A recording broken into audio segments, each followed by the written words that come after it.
Welcome back to video 2A on the Master Your Macros video series, and today we're talking about adjusting things for fat loss. So what are we going to cover in this short presentation is I'm going to talk a little bit about kind of fat loss expectations. We're going to talk about how to adjust calories both up and down based on your progress. We're also going to cover a little bit about macros, specifically should you be adjusting protein, carbs and fats, and we're going to talk a little bit about the details. Okay, I'm going to bring up the template, walk through some simple tips, and hopefully provide you with a little bit of clarity in terms of how to progress your fat loss diet. Now, why do our programs work in 6-week blocks? Okay, I'm just going to quickly cover this because it's very, very important for long-term progress. What we find is that all of our programs work on 6-week blocks. At that 4-week period, for the last 2 weeks, we increase your calories very slightly. Now, this is based off a lot of client success. It's also based off a lot of research and reading that we've done previously. And one of the biggest studies was this Matador study, which actually had a very kind of long diet period, and they interjected one of the groups with diet breaks where they ate at maintenance. And we don't ask you to come all the way up to maintenance. What we do is just have that slight increase. Now, as you can see by the graph here, the people that had diet breaks, they lost more fat and they maintained more of their lean mass. And that's what we want. Ideally, we want this. We don't want to lose more lean mass and not lose as much body fat. Now, the reason why this might occur is because these kind of rest periods or diet breaks, it's not a cheat, don't worry, it's bringing it out very slightly. They may reduce all of these kind of compensatory kind of responses that the body has, like lowered metabolism, lower thyroid function, lack of nutrient intake, hunger, cravings, lack of overall energy output, because the less we eat, the less we want to move, etc. So all of these things can help to increase weight loss efficiency. So if the first time you're following this program, on a fat loss diet, if you're following one of our programs, you need to commit to the process, please. Once you've done a 6-week block, then we can start to get a little bit more kind of detail. But one of the biggest things is you need to track something.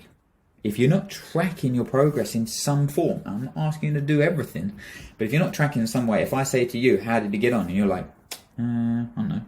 Have you checked your weight? No. Have you checked your body composition? No. How about your energy, training, mood, sleep? No.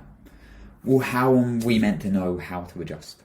You need to track something. I know psychologically it's very challenging to track your weight daily or, a few times a week. It's really hard. I'm fully aware of that. So don't. If you don't want to do that, track pictures. If you don't want to do that, track measurements. If you don't want to do that, you got to do something, because that's how you're going to know if you're making progress towards your goal or you're not making progress at all. Okay. If you don't know what you're doing, how you know what needs adjusting. So when we set diets up, often we get asked about, how much weight am I going to lose per week on the different goals? And I'm like, look, this is really generalized, by the way. There is so many different factors in here. But with the aggressive, we put you in around a 350 to 400 calorie per day deficit. So again, relatively aggressive. And you should be aiming for around that kilo a week, maybe slightly lower. And this will fluctuate. Guys, we know that weight loss isn't linear.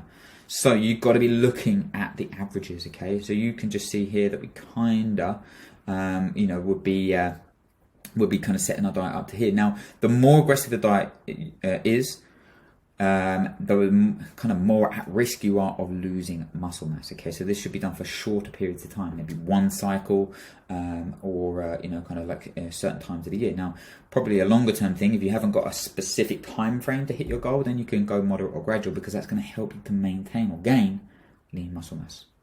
But look, there's so many factors that affect the rate of weight loss. Okay, it is. Honestly, there is not an answer, and anyone that says yes, this is going to 100% happen, they're lying to you, because they don't know, because the body is a very weird thing. So we need to just be aware, are we going in the right direction? So first time that you're following one of our diets, you need to make sure that you commit to the process. Okay, and as I spoke about in the first video, you need to be aware that the first week is going to be a transition. Okay, now this, regardless of what you're doing, if you're eating a little bit more, if you're eating a little bit less, it's going to be water weight. There's going to be a slight increase in carbohydrates, maybe glycogen, water weight, holding on to it, all of these random things, or you're going to be cutting your calories and cutting your weight, and actually then your body kind of loses a bit of water weight. Okay, so we don't really worry about the first week, but it can be, something that we see where people don't make any progress, or some people that make might be 1.5 kilos, 2 kilos in the first week. It doesn't matter. You need to just commit, and then the second week is the real true week. Third week, are we happy? Are we not happy? Are we kind of making progress? Awareness. Same with the fourth week. So that kind of 2 to 3 week period after that first initial transition, that's when we can start to see where are the next steps. Where am I going to be kind of going with this? In the 5th and 6th week, if it's your first round, please try to commit to the calorie goal of increasing. I promise you it will make a massive difference, and we often get that little bit of resistance, but if it's your first round, then you need to commit. Now, when you've done that, what you want to do is kind of go back into the template and re-enter any kind of weight and change and stuff like that. You don't need to do this every week, okay? Now, some diets will be getting you to re-enter your weight every week and then adjust your calories. I don't know about you, but that's very, very confusing. Having to change your calorie intake every single week and make like these tiny little adjustments, I don't know, just a little bit too confusing for me. So we like to do it in blocks because it allows for sustainability. So once you've done this, you can go back in after that 6 week and re-enter your weight and your training and your steps, and then choose one goal above or below. So if you've been following moderate, you can go aggressive or gradual. I'm going to talk about how to do that in a minute. But you need to base this on your progress, your weight trend, your energy, training, performance, hunger, sleep, energy levels, cravings, mood. How are you feeling? How has been the progress? That's what you need to be making sure that you're aware of, because if you don't know this, we don't know where to go. So what if I haven't lost weight? Okay, so what if you follow the 6 week program, and you haven't lost weight? And this is where we talk about adjustments. Okay, so if you haven't lost weight, then be honest. Have you actually followed the calories on average, or is it just Monday to Thursday? And then I don't need to worry about Fridays and Saturdays. This is the key thing. If you haven't lost weight, you just need to be aware. If you have lost weight and you were consistent, okay, then why change? Okay, we've just slightly bumped your intake up after that 2 week period, and then we can go again. And if you've made progress, you've raised your metabolism, you've kind of a little bit more output, so your training levels are a little bit higher, then you can go back into a slightly, the same calorie target, and you might just continue that weight loss. So if you've lost weight and you've been consistent, and it's trending down, then keep going. Okay, we don't need to be too much water kills the flower. We don't need to be going and doing more, and we don't necessarily need to be increasing your intake if you haven't met your weight loss goal. Okay, so just keep going. Happy days. If you were consistent and didn't lose weight, that's when you can drop your intake. Okay, so you can drop one below. So if you were gradual or moderate, then go to moderate or aggressive. Okay, that's a really, really kind of key thing. But Liam, I followed aggressive and I didn't lose weight. Really? Did you? Really? Because that's a 400 calorie deficit every single day. Now, there's a few nuances around this. It's most likely that you probably weren't in a deficit across the week, the 2 weeks or 3 weeks or 4 weeks, okay? Now, again, this is something that is very common, and it's just, I'm not calling you out, but I'm saying that it's consistency that makes results. Now, if you've been really, really honest with yourself, and that you're like, Liam, I have followed 400 calories deficit. I have been on it every single gram. I've definitely, and I'm just not losing weight, and I've got lots to lose. You might need to eat more, maybe. Now, the reason for this is that if you've dieted for an extended period of time, then all about those diet breaks that I spoke about at the start, all of these compensatory mechanisms that happen in the body, then you might be at this point where your metabolism is very, very low, so your set point is low. So, if you've dieted for an extended period of time, or, you've been at a very, very low calorie, intake, then your body, your set points come down to here. So then we're bringing you into a deficit, but your body's like, well, this is maintenance for me now. I can chill out at this level. Thyroid level is down, so we don't actually kind of metabolize things in the correct way. Our energy level isn't good. We don't have enough calorie output because We don't have enough output because we're not eating enough. We don't really want to move. So our daily steps, our training energy is not very, very high. But if you're at that kind of, level, then it's very challenging to keep going further and further. You're going to get into this, you're going to be going down, down, down. And what we need to do is potentially bring things up. So if you eat a little bit more, okay, you might go one target ahead, and give yourself an extra 150 calories. What that's going to do is just that 150 calories across every single day is going to give you more energy. So you're probably going to move more, train better, sleep better. It provides your body with more micronutrients, which all in turn is going to help you to increase your metabolism, increase your calorie output through training and movement. And actually, that's going to help you to lose weight. I know, it's tough. But I'm just saying, this is very, very common, okay? It's very common when you get a very low calorie target, or if you're a very small person. If you're kind of 55 kilos or 60 kilos, you don't have a lot of wiggle room, when you're down that kind of low. So, even like 100 calories can make a real difference, and 100 calories isn't very much. So it's a little bit frustrating, but these are the things that can happen. So hope that kind of helps in terms of if you haven't lost weight. Okay, you need to be aware. Now, if you have lost weight, you can repeat the 6-week cycle on the same target. Okay, like I said, happy days, keep going.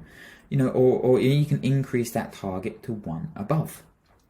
So this is where that awareness of like, okay, I did lose weight, but actually I was quite hungry, and my training started to just kind of feel a little bit heavier. And actually, when I increased in the last 2 weeks, I felt really good.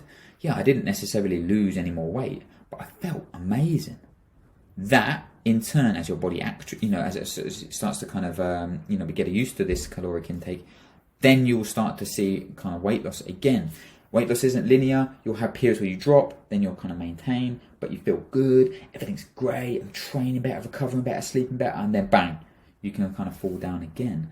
So don't be afraid to go a little bit more higher if you have lost weight. If you've hit your target, of what you wanted to achieve, boom, increase it just one slightly. If you've got very, very close, go above. If you start to see these signs and symptoms of undereating, then you need to increase, okay? But do not go below. Too much water kills the flower, okay? So don't make sure that you don't just keep thinking, I'll just go more and more and more. More calories equals more nutrients, which then in turn more energy, training energy, overall daily energy, which equals more output. We're talking about NEAT, what we do in the day, but also our training output, which then, if we've got the correct stimulus, we're going to build more muscle. We're going to maintain more muscle, which then leads to a higher metabolism, happy days, but also because we're eating a little bit more, we're going to be less hungry. And that means a happier you. So this is why you cannot keep thinking about restrict. If we set your diet up in the correct way, this is what's going to happen. So hopefully that's just, kind of hit home a little bit. But it's hard. I'm not saying it's easy. I'm saying that there's a lot of psychological things that happen. Fat loss is a very simple process from a physiological point of view, most of the time. But from a psychological point of view, it is very, very challenging. Okay, so I'm just going to bring up, the diet template quickly before I go back to the presentation. So if we're talking about, following the program, you've followed the 6-week cycle, and now you've gone, okay, cool, I was on, moderate, I didn't lose weight. All you have to do is come in and re-enter your weight. So say I started at 60, maybe I lost half a kilo. Cool, I'm going to adjust my intake, adjust my weight. I'm going to say, I'm still doing these daily steps. Cool, maybe I'm not. I'm going to go one below. So moderate, I'm going to go to aggressive, okay? Everything else is the same. And that's just going to put me into a slightly more aggressive deficit. Now, if you look here, 1543, moderate, bang, here, it's only about 120 calories, okay? But as across the week, now 120 calories a day isn't that much. And this is where, as you get to kind of lower calories, it can be really challenging. The smallest amounts, that's a tablespoon of olive oil a day. 120 calories. I know it's depressing, but this is how you need to be. You know, if you really want to kind of, you know, get this this dialed in, then unfortunately you do need to be this dialed in. Okay, so choose one above or below. And again, if you're thinking about, I followed moderate, and actually I kind of hit my goal here. So, you know, you maybe started at, you know, 62 kilos, so you were following 1700 calories. You know, I got to 60 kilos. You know, happy days. I'm going to go to gradual, and then it's just going to increase. It's going to give me that little bit more. But if you look here, it's kind of similar to what you were following in weeks 5 to 6. So there shouldn't be too much of a change. It should be a gradual progression. So next things are, look, it's difficult. Now, what do we do in terms of adjusting macronutrients? Reasons to adjust protein, hunger levels. That's the main thing. Now, we don't really want to be cutting protein due to calories. Okay, we want to try to keep it as close to, you know, consistent as possible. But if you're really hungry, okay, if you're finding that you're really, really hungry, you know, a lot of the time, then I would definitely be thinking about increasing your protein slightly. We want to be kind of maintaining muscle mass. So this is a really kind of big thing in terms of, you know, making sure that you are maintaining the right weight. Okay, we want to lose body fat. We want to maintain muscle mass. So if you feel that you're losing lean mass, if you're losing strength, then you might want to be thinking, actually, am I eating enough protein? Or maybe you're doing a little bit more strength training, which is going to create a little bit more muscle damage. Then you want to be thinking about maybe just adjusting that protein up slightly, and, you know, and maybe can adjusting carbs and fats for that. We don't really want to ever kind of, you know, adjust protein down, apart from if we increase our carbohydrates. Now, why do we? Sorry, I've just kind of jumped ahead there. But why do we want to decrease our carbs? Now, again, it's adjusting calories. Carbohydrates and fats are down to personal preference. It doesn't really matter what macronutrients you prioritize. Now, what we want to do is focus on using macronutrients for performance and your training. Okay, so if you're doing more glycolytic work, you're doing more CrossFit, you're doing more high intensity, you're doing more kind of sprint work, you're doing more kind of barbell cycling or strength work, then carbohydrates are going to be your mate. You know, they're going to help you to achieve the goal of training better, making progress, which is going to help you with your body composition goals. So this is the really kind of key thing for that. Now, if your training changes and you're doing more low and slow, you may be kind of getting into a longer distance work, or maybe doing a little bit more on bike, or, you know, a bit more kind of like Pilates or yoga or mobility, then yeah, you might want to decrease your carbohydrates because the requirement is a little bit less. So macros are performance. Okay, so you can adjust your carbs down if your training changes. And look, it's the same kind of thing, you know, the opposite way. The reasons to adjust carbohydrates up is if you're feeling low on energy, because maybe your training has changed and you've increased your output from a carbohydrate point of view. Okay, you're from a glycogen point of view, you're doing more high intensity work or strength work. But if your levels are really low across the board, okay, daily energy, not just training energy, then look, you need a little bit of carbohydrates. Okay, they are fuel for the brain, they're fuel for the body, so you make sure that you're getting those in. Okay, the reason why people kind of cut carbohydrates from their diets is because they can get quick wins from the water weight, and so this is something that's very, very simple. But there's lots of different issues at play. Now, it can drive sex hormones down, okay, because you're just, you know, you're causing the body more stress. You know, the body has to find energy from somewhere. You know, you'll either hit a plateau, or it will start to become catabolic, where you're breaking down proteins to fuel this high intensity work, and it's not something that we want to do. The reason to adjust carbs up as well is satiety. Now, people talk about fats being, you know, satiating, but I don't know about you. If I look at my plate and I've got kind of low carb on there, and I've just kind of, you know, topping my calories up with a bit of olive oil or, you know, a few nuts, all of a sudden I'm looking at it and there ain't that much on there. Whereas if I'm eating potatoes or root veg, you know, or rice, or, you know, these kind of bigger things and more veggies, all of a sudden I've got a bigger plate. That makes me a happier boy. So I can eat a little bit more, which when we're dieting is a really powerful thing. We want that satiety, we want that fiber, we want that kind of bit more volume in our stomach so we don't feel hungry and we manage craving. So protein and carbs for me are the most satiating thing. So that's where you can be thinking, oh man, was I hungry? Well, actually I was eating enough protein there, you know, but I wasn't eating enough carbohydrates. So I want to adjust my fats down and increase my carbohydrates. Now we set your carbohydrates at kind of 35 or 40% at the start, and you may want to adjust your fats down to 25% and increase your carbs to 45. Okay, don't be scared of them. You've got to look at what is going to work for you. Okay. Now the reason to adjust fats down is because if you haven't lost weight throughout this process, then it's an easy adjustment in terms of the size of the meals. Okay, it's really simple to be able to cut a little bit of fat. Okay, if you're having beef or mince or salmon, change it to whitefish, change it to lean chicken, change it to turkey, 2% turkey mince. You know, it's a really simple thing. If you're cooking with olive oil, bake things, you know, get a good non-stick pan, boil things. It's a really easy way to cut calories without changing the size of your meals. It's going to make it a lot easier to follow, keep on plan. Some people with high fat intakes or higher fat intakes kind of have digestive issues.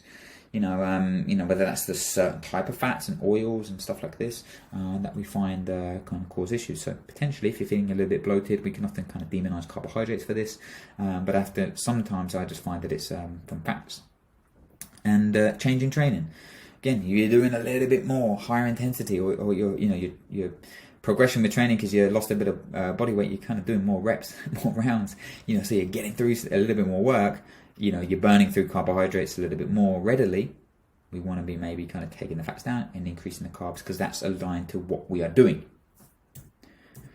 A reason to adjust fats up. Now, look, if you've got your carbohydrates at the highest amount, you mean, I'm shoveling in 250, 300, 350 grams of carbs a day. I can't eat any more, Liam.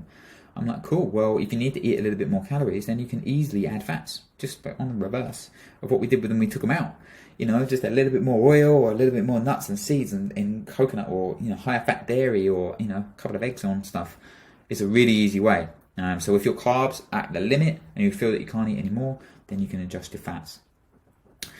Sex hormones are low. If you're not horny, you don't really feel like your sex drive kind of lower than a snake's belly, then maybe you want to be thinking about fats because fats provide the building blocks to these anabolic hormones. Now, there's obviously a lot more to it than that, but if your fats have been low and you're feeling the effects of this, then you might want to just kind of bump them up instead of the carbohydrates.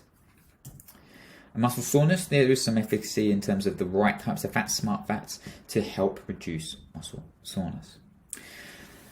Fantastic stuff. Look, and it comes down to personal preference, like the biggest thing. Okay, so look, if you're coming into the following the 6-week cycle here, and you're kind of like, right, I've re-entered my details in, I've chosen my thing, and I'm like, cool, we suggest this, and you follow this, but you're actually like, do you know what? I think I need a little bit more carbs because I'm gonna just do a little bit more training at high intensity, so I can adjust my targets to fit that.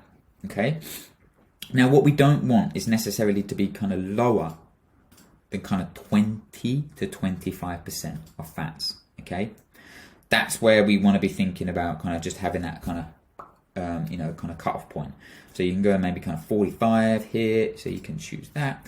And look, you make sure this adds up to 100%, but you can adjust it. Now, as carbohydrates go up, you might want to then just adjust your protein intake to make room. Carbohydrates are protein sparing, so this is the only time that we want to kind of maybe decrease our protein, and we don't really want to be taking it lower than 25%.